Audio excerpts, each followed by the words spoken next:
ایران کا جوابی وار العدید air base نشانے پر۔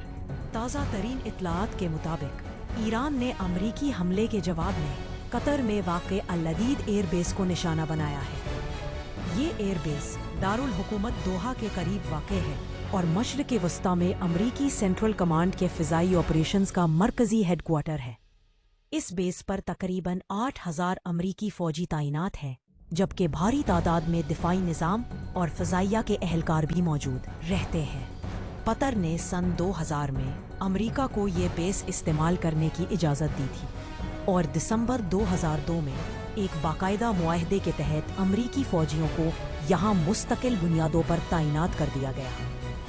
امریکی وزارت دفاع کے مطابق مشرق وسطیٰ میں تقریباً 40,000 امریکی فوجی موجود ہیں، جن میں سب سے بڑی تعداد العدید ایئر بیس پر ہے۔ اس کے علاوہ سعودی عرب، متحدہ عرب امارات، شام، اردن، مصر، قبرص اور عراق میں بھی امریکی فوجی اڈے قائم ہیں۔ ماہرین کے مطابق مشرق وسطیٰ قدرتی وسائل سے مالا مال خطہ ہے، جس کی جغرافیائی اہمیت اور امریکی خارجہ پالیسی میں مرکزی حیثیت رہی ہے۔ اسی لیے یہاں امریکہ اور روس کے درمیان سرد جنگ جیسی صورت